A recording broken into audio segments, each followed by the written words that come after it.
All right, we are live. All right. Hi, everybody. Sam Sadat here from Sam's Real Estate Club with two of my trusted associates at the club, Amanda and Robbie. We all fare you a very good evening. Did I say it right? I think I did. Anyway, just wanted to let you know that this is our third Google Hangout. We had two previously, obviously, and they were very, very successful.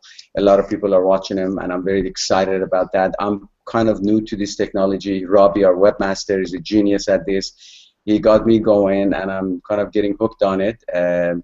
I heard some rumors about Google Plus today from somebody, and saying that it might be kind of different in the future due to some changes of legal changes, ownership, and stuff. But well, I guess we're still going to have this platform to go on and do our education, our inspiration, whatever needs to be done to help our good people out there to benefit from our a little bit of knowledge and the wisdom that we have acquired over the years in real estate and in life. As you can see, I've got gray hair, so I guess each one has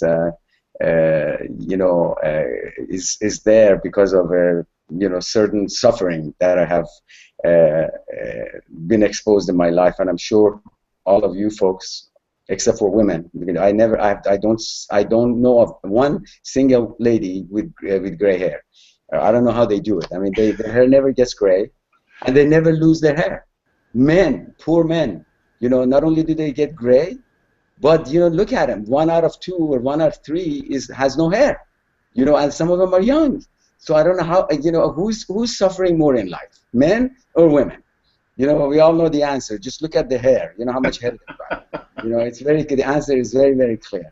At any rate, so we wanted to tonight. Program is going to be divided into 2 segments. The first segment is going to be a new series that I'm starting, and it's based on the notion of power versus force. And the concept came from a book that I read by the same title, Power versus Force, by Dr. David Hawking. And this gentleman has done a magnificent job of differentiating between what power is and what force is.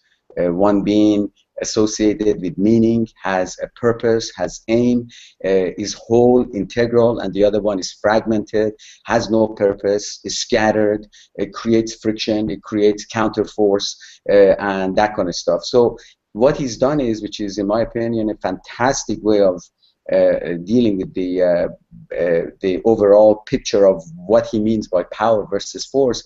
He's created a series of words that are associated with power and series of words that are associated with force. He's put them together in a really nice format, and I have that for any of you folks that want it out there. Just send me an email, and I'll be happy to shoot back an email with an attachment, and you can have the access to all the power words and the force words, and be sure to use the power ones, obviously, because they're going to help you a lot. As an example, tonight we're going to be talking about 2 of them. We're talking about honest versus legal. Okay, so what is honest, what is legal? I mean, which one is honest and which one is legal? Honest clearly is associated with power. Legal is associated with force. Okay, if you look at the concept as a whole, it begins to clarify for us a little bit more. Let's say that you want to get into business with somebody. Okay, let's say that you have an intention to go into business with somebody as a partner. So you have choices. You can either create a 250-page contract and try to cover every legal facet of anything that could happen in the contract, but deep inside you, the intention that you have or where you come from is not from an honest point of view, that you have some hidden agenda and there is something in there that you want to use or abuse, and you're not being honest about it. So I don't care how many pages of contract you got. I don't care how many different facets of the contingencies you want to cover. Ultimately, something will go wrong, and ultimately that thing is just going to blow up in your face more often than not. On the other hand, if your intention is sincere, if your intention is good, positive, and there's no hidden agenda, and you want to go into partnership with somebody, you could have only a one-page contract or a no contract and it's just a handshake. And if both feel the same way, there won't be any need for legal. There won't be any need for taking legal action against one or the other. I know that at times certain things happen that you end up getting into a situation no matter how honest you were. But the bottom line of it is, ultimately, if you were honest and legal becomes an issue and there is a court case or whatever, you will prevail. Because truth shall always prevail over falsehood. There is just no doubt about it. If that were to be violated, the entire universe is going to collapse. It's just not going to happen. In other words, the truth shall set you free. It does more than that. Not only will it set you free, but it will essentially give you a peace of mind. It will essentially give you free and clear conscience. And that's that powerful. So let me give you another example of honesty versus legality. So many times you see, especially in real estate, that agents try to cover their butts by having the seller or the buyer sign multiple documents, trying to cover every little thing out there. But the truth of the matter is that all you got to do is just be totally honest and upfront with your buyer and seller. Be disclosing everything, full disclosure. If you fully disclose every little thing that you know, every material fact about the property, about the situation, about what's at hand, believe me, there will never be a legal case coming out of it. And again, if it does, 1 out of a million, you will prevail because you had nothing to hide and you were totally honest and forthright about it. So this concept of being honest versus being legal is something that I am trying more and more to implement in my life. We talk about honesty, we talk about, just like anything else, it's hard to reach an absolute that say this person is absolutely 100% honest. It would be nice to see that. But the reality of the situation is that life is a progress, is a journey. That every little step of the way you're trying to become more honest, more encouraging, more real, more genuine, more loving. It's just a little bit more today than it was yesterday. Because in my opinion, to reach absolutes is impossible. It's just really literally impossible, to reach the absolutes in life. In other words, absolutes are unattainable, but you can get very close to it. Okay, you can move forward, you can improve, you can develop yourself, and truly that the power, the concept of power, and all the words that come with it. For example, we see a lot of times people trying to promote as opposed to encourage. So encourage is power, promote is force, okay? Or, for example, a lot of people you see that they're trying to constantly persuade you to do something. Well, persuasion is force, but education is power, okay? So what I'm trying to communicate with you right now is the necessity of dealing with the situation totally on an honest level and forget about working as trying to cover your butt on every little legal aspect. I'm not saying go out there and do business without anything in writing. I'm not saying forget about written contracts. I'm just saying work on your motive. You work on your intention. That's very important. If you'll excuse me for 1 second, I'm trying to get a charger for my computer over here. Hey.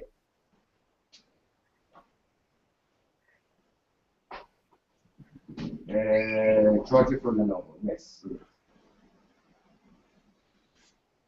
Yes, work it at the end, and it's just loose sitting on the table. Right? It's loose on the table. It's not connected to anything except for the power. All right. Just the tip of it is on the table, sitting on the back of the table. Right? Yeah, exactly, exactly. Thank you. Sorry, everybody. My apologies. I actually I came home and I wanted to do the Google Hangout over here, and I thought I have peace and harmony. I've got the dog, I've got my son, I've got all kinds of noises. There's never peace in this town. I really mean that. And then on top of it, I forgot to bring the charger, not realizing that this camera is going to eat up all my batteries. So I just sent my son, luckily, to go get it, and my office is close by. Just owe you a little explanation on that. But anyways, let's go back to what we're talking about. The reality of the situation is that you don't need to invent all sorts of tricks to protect yourself. Just be honest with yourself. Just be real with yourself more than anybody else. You know, you think it's easy to be real and genuine with yourself. It's not as easy as you think. I've been trying to improve myself and better myself and develop myself all my life. And the more and more I become real with who I am, and what my objectives and what my goals are in life, and what I want to do and where I want to go, and be true to my ideals, and don't compromise with what I have that I believe in, the happier I become. And the more I deviate from it, and the more I start getting concerned with other things that are not as important in my life. They may be urgent, but they're not important. Okay, in my life, they're less happy. You know, the less happy I become. So the issue that I wanted to talk with you is to be able to implement this. How do you implement this to your life application? Okay, tell the truth. That's one thing. Tell the truth. When you tell the truth, you don't have to use any extra memory or attention to trying to cover up your lies. We all have lied. I have lied, okay? And sometimes we do, we tell a white lie, but I've read from the biggest sages of all time, not even a white lie is a good lie, is a good thing. Telling the truth, you don't have to remember anything. Your mind is not going to be eaten up. Your level of happiness is going to go so much higher just by the fact that you tell the truth. Try it. Try it next time. You want to say something that is not the absolute truth, stop yourself and say, look, I'm going to tell the truth on that, and see what happens to you. You don't have to remember anything. You don't have to keep covering stuff, because when you lie, it kind of sort of like multiplies itself, and it gets crazier and crazier and crazier, and sooner or later everybody's going to know the truth. So tell the truth. And then also if you have lack of energy, look at it. If people have lack of energy, yeah, some of it is because we're not exercising, some of it is because maybe we're not eating good food, but some of it is because we are not being real and honest and truthful with ourselves and other people. Because every time that happens, as I said, it saps your energy. Your mental and emotional energy gets sapped. And that's something that you do want to prevent if you want a happy and fulfilled life. In my opinion. So if people are depressed, they're distressed, look at what you do into your life. Look at the level and quality of your communication. Are you being totally honest with yourself? Are you being real with yourself? Every time you see yourself a little bit distressed, a little bit depressed, a little bit lack of energy, a little bit scattered, examine your life. Examine your level of your communication quality. What's the quality of your communication? Is it honest? Is it truthful? What's the level of your interaction with other people? What are you telling them that may not be the truth? What are you telling them that is covering something? Where is the hidden agenda? As soon as you start locating some of these things, your level of energy, your level of joy is going to be higher. Trust me. How do I know that? Because I'm doing it. I'm researching with all kinds of stuff. The things that I'm teaching you, I'm not just trying to put them out of my sleeve and say, hey, okay, here it is, and let's just play with it. I work with them. I research. Every time I want to do something, for 2 or 3 months prior to that, I'm actually playing all sorts of, in different kind of situations. I'm applying what I'm learning, what I have learned, and I'm trying to see how it works, and I practice it with other people. And that's what I want you folks to do out there. So remember, honesty always beats legality, and power always beats force, and truth shall always prevail over falsehood. And that's what you need to do in order to make your life not only just successful, but a lot happier. A life that is based on honesty and truth, and success that is based on honesty and truth, is going to be lasting a lot longer than the one that is based on falsehood. You may see some people out there that they're liars, cheaters, and dishonest, and you say, wow, what a lifestyle they've got. They've got a beautiful home, they got, they've got beautiful car. All we see is what they have. We don't know what they do, and we certainly do not know how they are, because they might be suffering within them. And believe me, every one of them is emotional suffering, mental suffering. Yeah, financially maybe they're in pretty good shape, but in all the other facets they're paying the price, because there is no such thing in life as free lunches. There is no way that in life you actually get something without having to give something up for it. It's just a constant tug of war of give and take, give and take. You're dishonest, you rip people off, okay? You may not get caught by our court system or by our justice system, but life will catch you, because you cannot trick life. Life has got rules and and laws that if you violate them, you will pay the price. Like I was reading somewhere something about the fact that we are not punished for our wrongdoings. We are punished by our wrongdoings. Okay, I don't want to use the word sin, because it has all kinds of weird connotations, but you can say, hey, you're not punished for your sins, you're punished by your sins. You're punished by your actions that are contrary to truth and life, the laws of life. And that punishment comes to you in various ways. Okay? If it's not financial, it's mental. If it's not that, emotional. If it's not emotional, it's spiritual. Somehow, somewhere, you're going to get hit. And so you don't want to get hit. You want to have a nice, easygoing life. Well, then just play the game by the rules. And exactly one of the rules is what we're talking about here tonight. Be honest, be truthful with you and others, and legality will take care of itself. Okay, so Amanda, tell me what you have learned from my little spiel over here, a little sermon on the mount, sermon at the dining table of my townhouse in Santa Monica. But I tell you, the weather is beautiful. I've opened the windows. I'm just having a blast over here, and today I was at the farmers market in Santa Monica. I walked around and had a lot of free oranges and all kinds of goodies that they're offering over there, nectarines, all kinds of goodies. It was absolutely awesome, and the weather was nice, all kinds of beautiful people walking around. It was a great experience. Life is good. So tell me, what did you learn, Amanda? I was on mute, so I was having a little side conversation with my daughter, who just walked in, and I'll probably take this one offline with you, because it's extremely deeply religious, and I don't want to offend anybody. But it was just right on track with something that I was thinking yesterday.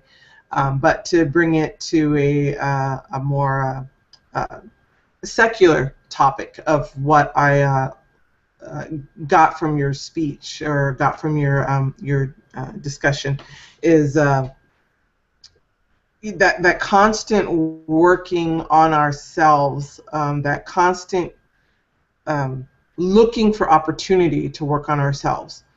So maybe there's a situation that I've had before where I didn't perform quite like I would wish, and now I'm presented with a new opportunity, but very similar circumstances. So as you know, I've started a new job, and all the office cliques and the office politics and the gossip and the backstabbing and that kind of stuff, I'm starting to see it.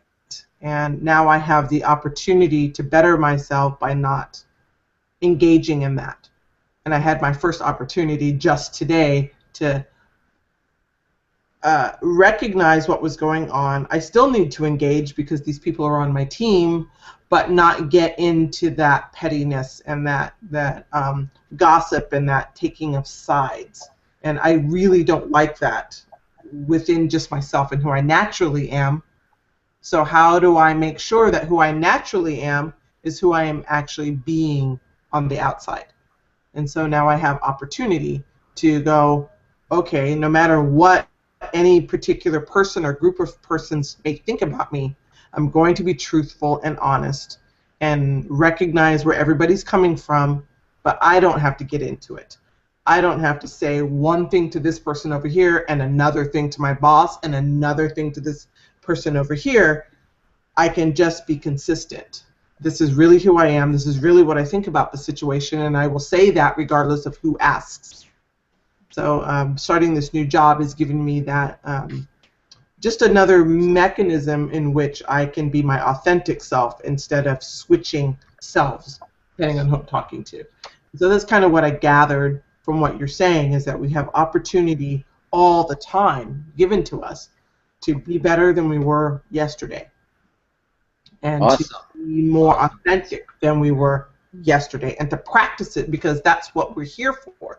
We're mirrors for each other, and we can practice that and put it into, just do something different than you normally would have done, or say something that's really authentically you, and see what happens. Right. Well, okay, that's awesome. But let's see, now that you're gonna say, let's say the same thing to everybody, so you don't have to lie and you don't have to remember who you said what to. If you're gonna be doing that, what happens if what you say to somebody kind of maybe would hurt their feelings in some way? Isn't that why people lie? Or try to do a white lie or cover things up because they're afraid that they might hurt other people's feelings. And so how do you kind of, how do you harmonize that sort of a communication with different people on the same thing when you want to tell the truth as it is to everybody and say the same thing to everybody? How do you work with that? Well, the situation that I ran into today is I do truly understand where the other people are coming from. So I approached it from that understanding. I see. Yeah, I tried to remove myself so much from the picture, and I really understand where they're coming from, and speak on that first, and that sort of disarmed the situation. And then I can bring in the fact that, well, but I personally don't feel like that, but I can understand why you do. And then sometimes it's just and sometimes let me step back a little bit. Sometimes I don't think that we fabricate to protect other people. We fabricate to protect ourselves. There you go. That's true. That's true. We fabricate to protect ourselves. And what do you think the root of that may be? Why are we we're trying to protect ourselves, so we're fabricating to protect ourselves. What's the root of that? We want to be accepted. We want that group consensus to say, okay, you're like us, and you can be part of us, and now we'll play with you on the playground, and we'll eat lunch with you, and you're not that kid sitting at that table by himself because you're an individual and you struck out on your own. And I think we carry that throughout our lives, and so we don't want to be that person that stands out and separate from the others. They might reject us should we have opinions that don't jive with theirs. Exactly. So in other words, what you're saying is that we want to be approved by others. We're seeking approval, so we just fabricate the story. So that's awesome. But again, go a little bit deeper to the root of why do we fabricate? Why is that sense of protection or the seeking the approval and all of that? What's the very basic root of that? And it's right in front of you. The first thing that popped into my mind was survival. We need the group. Very good. But if you really look at it, the very base of it is lack of courage or fear. Fear, okay, yes. Yeah, we're afraid. We're afraid to show our vulnerability. We're afraid to show that we made a mistake. We're afraid that people think we're dummies. We're afraid that people, have negative opinion because we count on opinion of others. A big part of our lives is basically seeking, good opinion of others. But in the words of Abraham Maslow, it's one of the lowest forms of existence. That we constantly try to seek approval and seeking the good opinion of others, because you are not what people think of you. You are not what you have, and you are not your job. You are Amanda Bennett, Sam Sadat, Robbie Diggs, as an individual, as a being, which is far, far greater than what we have at the nature of our job and what people think of us. Those are basically very low forms of existence, in the words of Abraham Maslow, great American psychologist. Bottom line of it is fear.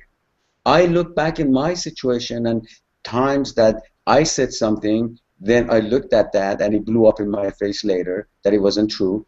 Then I said I was afraid. I was afraid of communicating the truth. I was afraid of dealing with it and confronting it right there and then, and I just took the easy route out. I took the easy way out. And every time we take the easy way out, it's gonna come back, to hit us in the face in the future. So let's set aside that fear. What are we afraid of? I mean, ultimate fear in life, I guess, is the fear of what? Death. Although some people say public speaking, there more people are more afraid of public speaking than death, than death. I'm one of the people. No way, no way. But I do believe that the that the ultimate thing is that death, and I think that part of us that we think that we die when our body dies is just something that I just cannot conceive of, because nothing in the universe it just dies and doesn't get a chance to get reborn. I mean, if you look at the entire universe, it's just a process of birth, continuation, death, and again birth, and we're no different than that. So what I'm just trying to tell you is, what are we afraid of? We're already protected. So somebody's going to yell and scream at us because we're telling him the truth. It'll be over. It's done. It's done and over with. And we have to suffer through it sometimes. But believe me, that suffering is going to be a lot less, and it's going to last a lot shorter than if we just continue to fabricate and lie and be dishonest, because that will compound itself, and when it blows up, it's going to be massive. It has a power to change the direction of your life. I mean, sometimes not for the better. Yeah. So, Robbie, are you with us? Yes, I am. Okay, what you want to say just a couple of words before we go into the real estate educational part of our Google Hangout? Yeah, well, just reinforcing everything you said. I think Amanda, elaborated on it in a unique kind of angle. Yes. And I think all of us in our own ways, whether it's in business or in life, we all have our little quirks or our little tendencies that we can kind of keep ourselves in check, in every day, and like you talk about, during a time of meditation, to be able to focus on those and really change them from the inside out, and not being afraid to be authentic and speak our mind and show our expertise when necessary, not backing down. It's a great reminder. That is awesome. You said it really nicely and very concisely. I think what it is let's just be very clear about when we talk about telling the truth and being honest. We're not saying that you have to be so blunt and so abrupt and so curt as to hurt other people's feelings just because you're telling the truth. We're not saying that. There is a way to communicate with somebody the same exact thing and the same exact concept, and words can be communicated to people in different fashion. I can tell you, Robbie, please sit down. I can tell you, sit down. I can tell you, sit there, F down. So all of that is basically telling you, Robbie, sit down. But each one is the content of which is different. So we can say the truth in such a way that really it won't be as impactful in terms of hurting other people's feeling. And that really comes with our ability to be able to communicate a little bit more smoothly with others. So maybe with some people, it's not it's not that they want to lie. It's just that they don't know how to say it as to not hurt other people. So they need a speech class. They need to go to a communication class, is what I'm saying. They need to figure out how to say things in a very sort of like a very nice and very straightforward way, but without really being harsh. That's really what it boils down to. You guys know what I'm talking about. Yeah. Yeah. Okay, so good. I think we finished. We ended up on this one. That's pretty good. The second part of our Google Hangout, I'm going to talk about some key terms when it comes into apartment buildings and income-producing properties. We know all about, we know real estate is most people, the extent of their knowledge about real estate is their home. So owning a home is the American dream. Yes, it is, but when they said that many, many years back, they meant that you're owning a home free and clear is the American dream.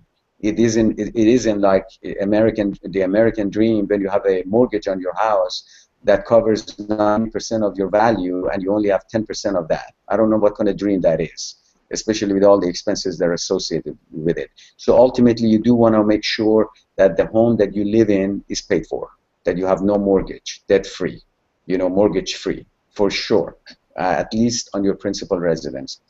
But when you take it one step higher, in addition to owning your own home, people are interested in owning real estate for various reasons, because they know real estate will appreciate. We've said it before and we say it again. When we're talking about real estate appreciating, we're talking about the land under the building appreciating. We're not talking about the structure appreciating. No structure ever appreciates. It only depreciates, okay? But the land becomes more valuable. So when real estate goes up in value, it's the value of the land, okay? So when you get sort of like elevate yourself to the level of wanting to invest in real estate in addition to your home that you have bought, which shouldn't really be a form of investment, but it is for most people. But in addition to that, if you want to go further, there are basically three types of investing that you can do in three different segments. The first one is investment, the second one is speculation, and the third one is development. Okay, so when you invest, the use of money to create more money through an appreciating or income-producing asset. So if you have an income-producing asset, such as an apartment building, an office building, a triplex, fourplex, a little strip center, any asset that is producing income and is appreciating is a form of an investment. And more people are involved in that segment of real estate. The second one is speculation. Speculation is taking large risks, especially with respect to trying to predict the future in the hopes of making quick, large gains. So we all know about the land speculators. We all know about the people that are heavily into speculation. They go buy a piece of land somewhere out of town, and they think that maybe some major development is going to happen in the future, or some, maybe there is going to be a bullet train going right next to their property, and the value is going to go up. Or for various other reasons, they essentially speculate the market. They're thinking that, okay, I take a large risk here because I can predict the future based on maybe some real or imaginary, evidence or documentation, but that is speculation.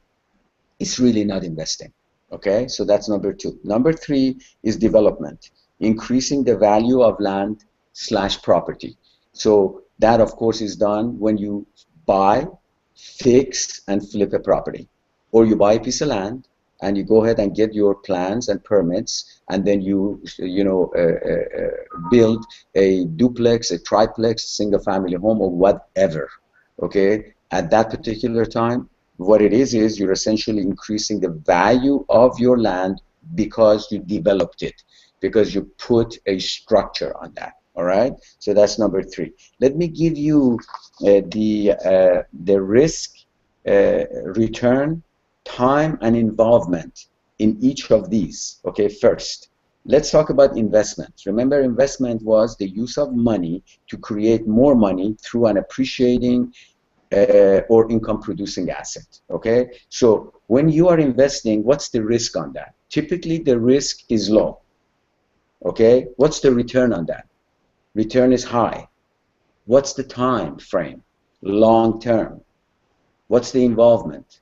Passive.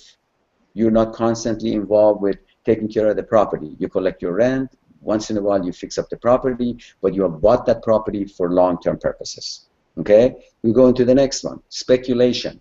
What was the speculation? Buying a piece of land out in the boonies, thinking that the value is going to go up, or building a few properties, you know, in certain areas that may not be very good location, but you think because you are doing such a great job of construction, or because it's close to some amenities that you think they're valuable, so you speculate that you know, your investment is going to go up in value. So what are those four elements when it comes to speculation? Okay, when you're speculating, your risk is what? High.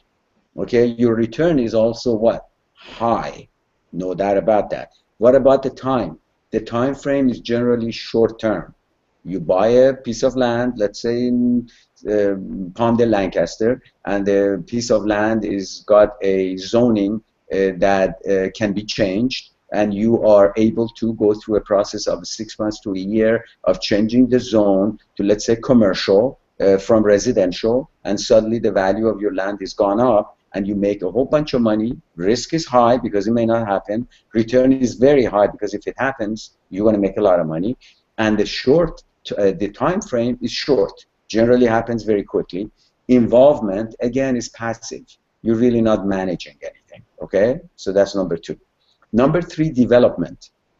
What are the four elements that come into development? Number one, we talk about the risk. Risk in a development is medium, because generally speaking, when you develop something, no matter what happens, at the end, you're going to sell it and you're going to make some money. So your risk is okay. Sometimes you lose, sometimes you win, but generally you don't get wiped out if you already are well capitalized in the beginning or adequately capitalized. What about the return? Again, the return is also medium. You're not going to make a killing. Okay, you buy a piece of land for a certain amount of money, you invest a certain amount of money in the building and, you know, putting up a structure on it, and then selling it with all the cost of permit plans, the city, you have to pay the commissions, all the stuff that at the end you have to pay for. You're going to make a decent income. It's medium. So risk is medium, return is medium. Time is mid-level, mid-term. It is not within a year, and it's not 5 or 7 years. It's somewhere between, let's say, 18 months to 2.5 years. Okay, so that's like a medium, all right? And involvement is very active. You have to stay on top of your property. If you're fixing your property to repair it, rehab it, to sell it, what do you have to do? You gotta stay active with it. You cannot let the contractors do the job, and while you're doing your thing at work, or basking in the sun in Santa Monica, thinking that they're going to be doing their job. That's not going to happen.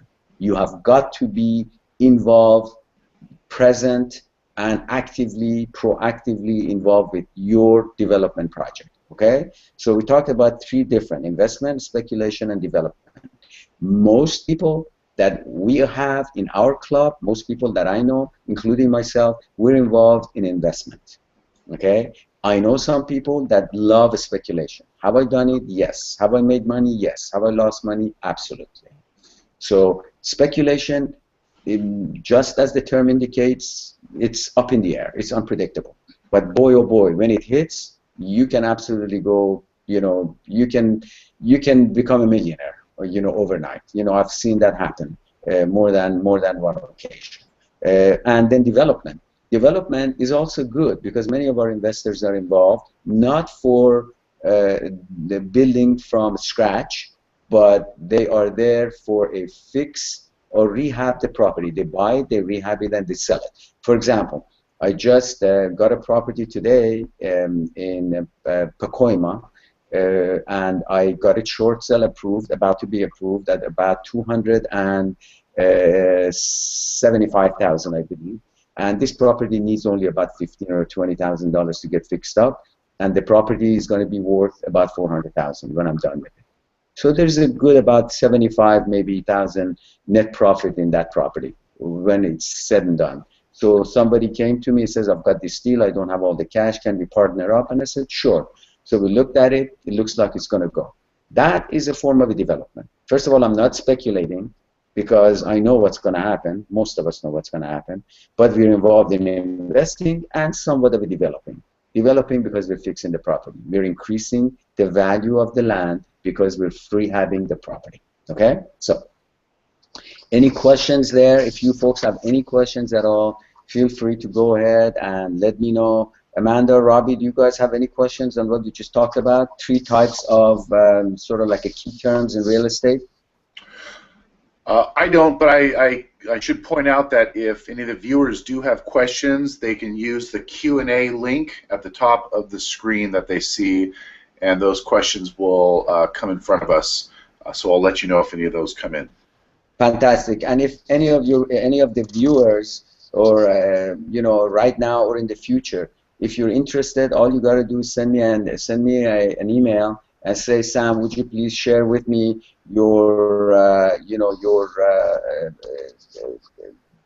paper and your presentation here about the income-producing properties. I've got about maybe 7 or 8 pages of very valuable information that I'm sharing with you tonight in writing that I'd be happy to share with you. All you got to do is just ask, okay? And I can definitely work with you on that. My purpose is to help you get educated about life and real estate as much as I can, okay? Because bottom line of it is, if I bring light to you, education to you folks, I've done my job. I've left my legacy, okay? So Amanda, do you have any specific questions? Actually, I just had one on when you were talking about the speculation. You Yes. were talking about short-term involvement. Yes. I was actually kind of surprised by that. I thought I always kind of had in my mind that you know, speculation would be sort of over the long term. You've got like a piece of land, it's vacant. You think it's going to be in a market that's eventually going to be hot as you know, commerce and residences build up around it. I was surprised that you said short term. Why short term? Okay. Well, that's a good point. Typically speaking, you know, those who do speculate, they like to get their money back sooner rather than later. Although you're right that there's certain speculative situations can go long term. But if you go long term, if you have the ability to hang on to the property long term, then you really are not speculating that much. If, let's say, you found a little piece of property in, you know, outskirts of Palmdale, Lancaster, 10 acres property, right? And you said, I'm going to buy that property for my daughter, right? You know, for when she is, let's say, is 55 years old, right? And she's, let's say, 20 right now. Or she's not even 20, I know she's not. So let's say 35 years into the future, right? That really, I mean, you're not really speculating. What you're doing is you're essentially kind of seeing that if you hang on to that property for such a long period of time, okay, you are going to be able to profit from it. Your profit may not be that much, okay? Then again, if the profit is not that much, then it's not speculation. The people that do truly speculate, they want massive amount of profits, and they want it for a short period of time. For example, this outfit that I know, they buy properties in Nevada. You know, they buy land in Nevada, they change zoning very quickly in a short period of time. Within about a year, people are going to walk away with a lot of money. Yes, it's speculation, but they're doing it so successfully. To them, it's not. But for you and me getting into it, it is form of a speculation, because we don't know for sure what's going to happen in this situation, although they've got a very successful time, you know, a track record. But for us, I don't want to be involved more than a year into something like that. And I want to double my money, minimum. You know, I'm in there putting $100,000. I want to walk away with $200,000 at the end of the year if I'm risking. I don't want to be walking away with 120. I'd like to walk away with $300,000 preferably. But I don't want to walk away with 10%, 15%. I want to walk away with 100% profit. So that's why those who truly speculate, they're at, they want to go short term. Okay? So that's the typical tendency there. Yes. Okay, so it seems like the speculation part of it, there could be a foundation of folks who are going out to make this happen. They're actively involved in, like you're saying, changing zoning and setting it up so Yes. that it's not quite so speculative. They're Exactly. actually operating. Actually, yeah, exactly. Very And we nicely. want to take a piece of that and be involved in that. It's speculative on our part that they can all make that happen. There you go. Speculative more so on our part, but on their part, because they're doing it so successfully, it's not so much for them. But for us, we don't know. How can we predict the future that on this particular transaction, it's going to be as good as what they did? They might have done it 10 times, but we don't know that. But when you invest that money into a deal, buy a property, fix it, and sell it, you're really not speculating. You know what's going to happen. I know when I buy that property for $275, put in $15,000, I can put it back on the market and list for $390, for $380, $390. Is that speculation? No. More or less like a combination of investing and No. yes. Okay. Robbie, you wanted to say something? No. Continue. Okay, so I know we only have about 10 more minutes. We wanted to talk about income properties. How do we value income properties? I'm not going to get very elaborate with you. I've got a lot of notes and got a lot of awesome documentation. In fact, Amanda, probably in the next 2 or 3 months, I want to do a presentation at the club about the secrets or powerful secrets of income producing properties. And then I'm going to go through the entire presentation with the gross rent multiplier, the cap rate, the return on investment, net cash flow, the whole shebang, okay? But for tonight, because there is a lot of stuff going on right now, a lot of people want to invest in duplexes, triplexes, fourplexes, 5 units, 6 units, 10 units. The level of interest is so massive out there that I figure at least I'll give a couple of rules of thumbs, okay, for people to be able to figure things out in here so they don't have to make mistakes, okay? So when you're buying an income producing property, let's say 5 units and up, we've said it before and I'm going to say it again just in case you haven't heard it. If you buy a property, a single family home or a condo, if you buy anything from 1 unit to 4 units, okay, it's considered residential, okay? 1 to 4 units, residential. When you go 5 units and up, it's commercial. I know they're still residential, in nature, that is, it's a residence, people live in it, but it's considered commercial for the purpose of financing and for the purpose of real estate, okay? So let's say that you found yourself, in fact, we're looking at several of these properties right now. Let's say that you have a 10-unit apartment building. If you have a 10-unit apartment building that you want to buy for $1 million, okay, what do you have to look at? What are the most important things to look at when you are investing in an apartment building and you want to know quickly whether or not that building makes sense? I give you 2 numbers, okay? I'll give you 2 ratios, rather. One of them is called the gross rent multiplier. A gross rent multiplier, okay? I don't know if you can see it. No, it's not going to work. Gross rent multiplier is GRM, and it's basically a ratio of the property value or the purchase price. Either is the value or the purchase price. If you're refinancing it, it's value. If you're buying it, it's the purchase price.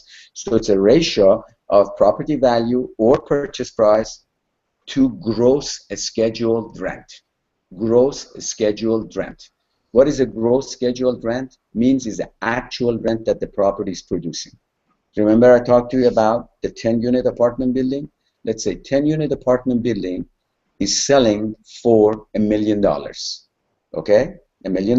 Now, let's, for the sake of discussion, say that the rent on each unit is $1,200. So if you have a $1,200 rent for each unit, quickly we're going to see that $1,200 times 10 we've got $12,000. $12,000 is the gross scheduled rent. It's not a pro forma. I'm not giving you what the rent will be a year from now, because I'm not buying based on what it will be. I'm buying based on what it is. And if I've got 10 units, $12,000 scheduled actual income, because $1,200 for each unit times 10 is $12,000. Okay, so if I'm getting $12,000 for the monthly scheduled rent, all I got to do is multiply that by 12. Remember, everything I teach you right now is annualized.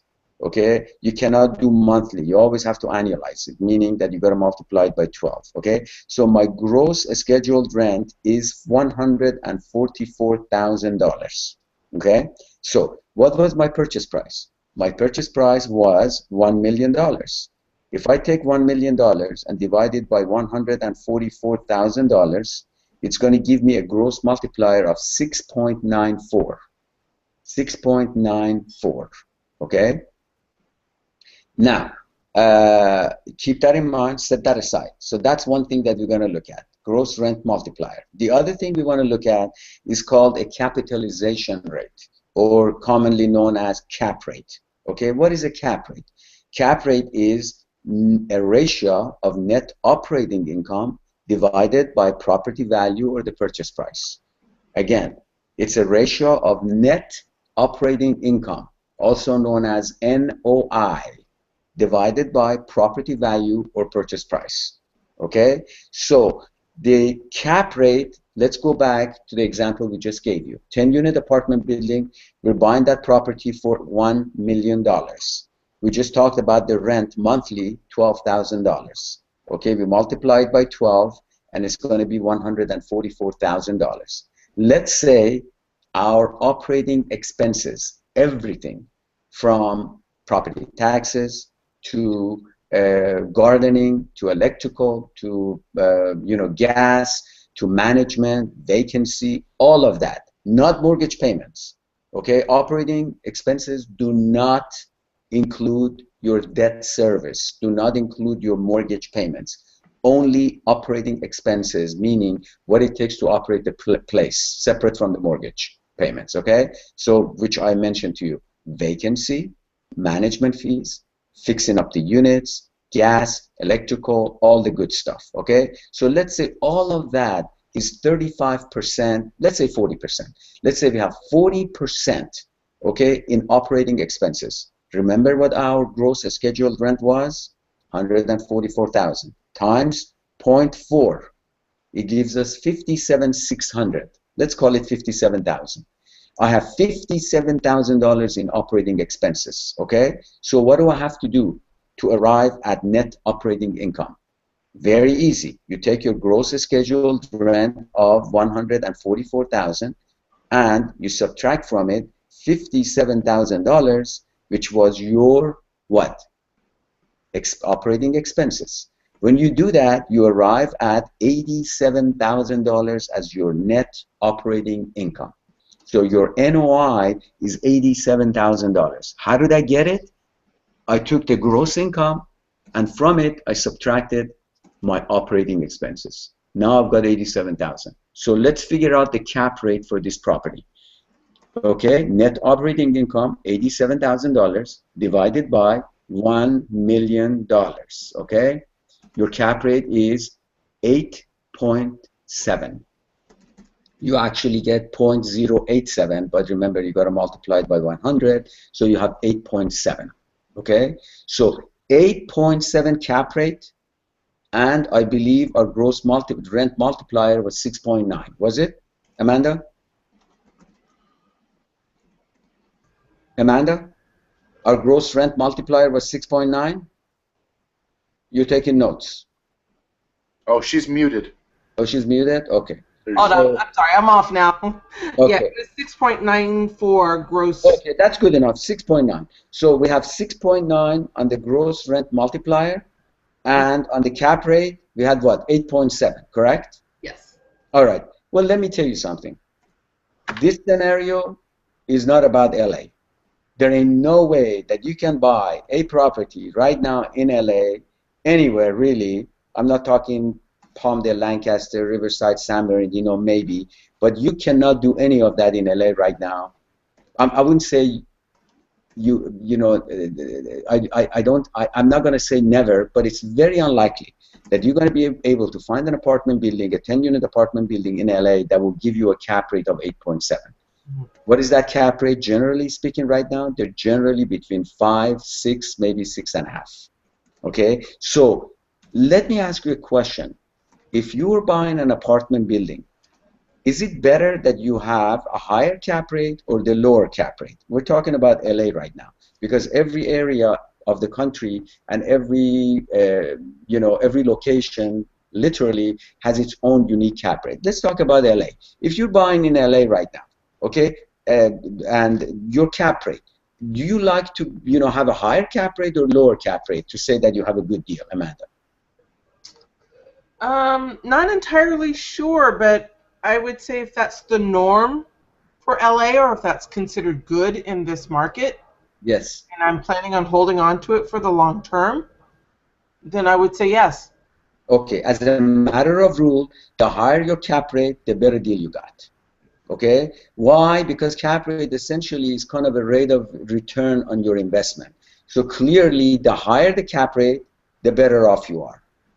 So Okay, is that but indicative of, or is that dependent upon what market you're in?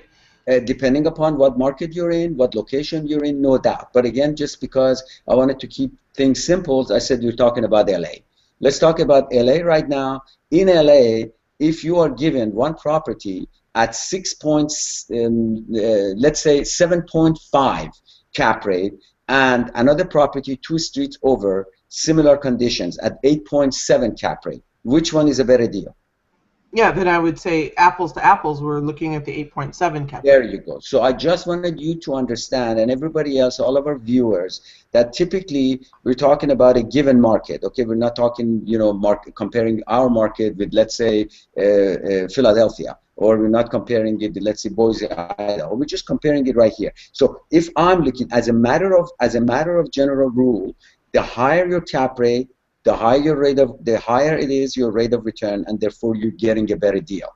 I would love to be able to find properties right now in LA, apartment buildings that I can buy at 8.7 cap rate. Did we buy them at that? Yes. 2-3 years ago, we bought some properties at between 8.9, between 8 and 9 cap rate right here in LA. But right now, we're lucky if we get them between 6 and 7.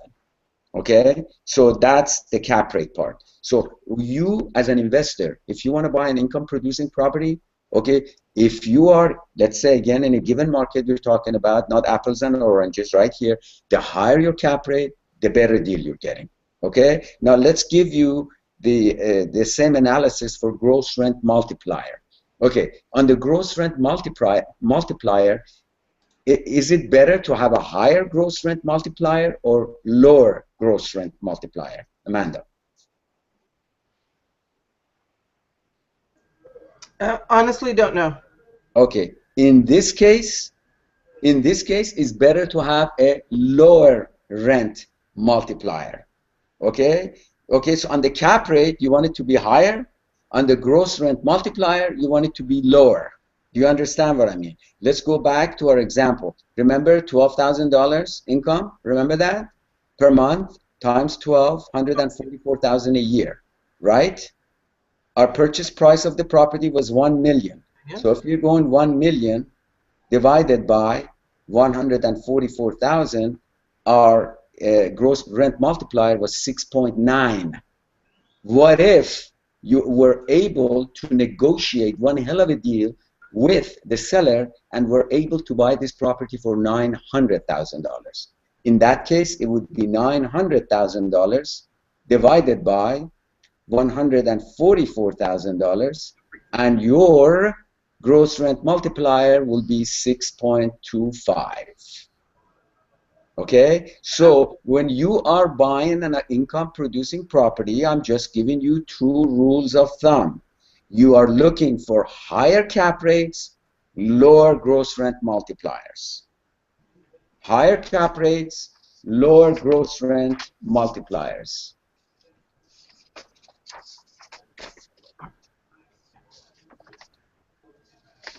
Okay, we're almost done because I'm not going to go into details.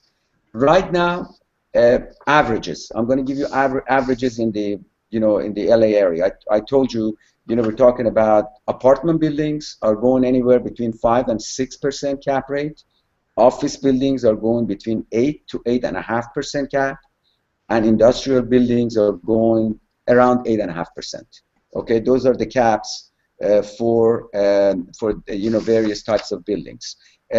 So I hope we're clear that we're dealing with, as soon as you have an income producing property, you know what the purchase price is, you get the gross rent multiplier, you figure out what the expenses are, you ask, what the actual expenses are, you do your calculation. Typically, roughly, the way I do it, I usually take off about 40% for my operating expenses, okay? If I don't know them, I take 40%. So given the purchase price of the property, gross scheduled rent, and the expenses, you're going to be able to calculate your gross rent multiplier and the cap rate. And the rule of thumb is buy it at the lower gross rent multiplier and higher cap rate. You got yourself a good deal. And it's 9:04, so I think we just went a little bit over time, but I think it was good. So you see how powerful it is? Just two very basic, simple terms, and the way they figure out is just basically put you in a position to be able to, assess very generally. If somebody came to you and gave you a property, that same property, and it says, oh, Amanda, I got a great deal for you. It's worth, I'm going to sell it to you for 10 units for $1,500,000, and your income is $12,000. So you say $12,000 times $12,000 times 12, $144,000. So you're going to say, oh, $1,500,000. $1,500,000 divided by 144,000. So my gross multiplier is 10.7. Are you kidding me? No way. And then you're going to also say $144,000, okay, times 40%, okay. So we're going to get net operating income, NOI, 86,000 divided by, okay, $1,500,000, and your cap rate is only 5.5. Come on, you immediately know that when you compare it with what's on the market, you can do better than that. You can do a gross multiplier of about 8.5, and you can do a cap rate of about maybe 6.5. Okay, so you know immediately that the property is overpriced. Without knowing anything else, you immediately know that. Yeah, that's a great, really powerful, simple calculation. Yes. Just very quickly. Thank you so much. Thank you so much. I know it's fake. We've decided everybody's going to be real with themselves, okay? But that's okay. I appreciate that. But Amanda, we're going to be talking about this at the club because it gets very, very involved. But I don't really want to go over people's heads, especially in a Google Hangout. But I think we did a fairly good job. I think I repeated myself intentionally several times so everybody gets what I'm talking about, because I want people not to get screwed out of this concept that because apartment buildings are so hot right now that any price that they give you, just say, oh, I buy it. Come on. The least things you can do, the minimum thing you can do your gross rent multiplier, do your cap rate analysis, and if you need my help, just shoot me an email. I'll be able to help you out. I'm done with that, guys. If you guys got any questions, or the viewers got any questions? Hey, Sam, what email address? You've made a couple of offers to people by just emailing you. What email address should they use? Actually, I put a link under the video to the contact page, so they can do the form there. So it's right under the video. Okay, cool. Thank you. And the video is going to be available on our website for our good people, and we can attach it to the to our email blast. So it's going to be good for everybody. I'm sure it's going to help people, and I'm very happy about that. You guys, thank you so much, and everybody. Hopefully, we're going to have a beautiful tomorrow again. Thank you, Bobby. Thank you, Amanda. Thank you, everybody. Thank you. Right. Good night, everyone. Good night. Bye-bye. Good night.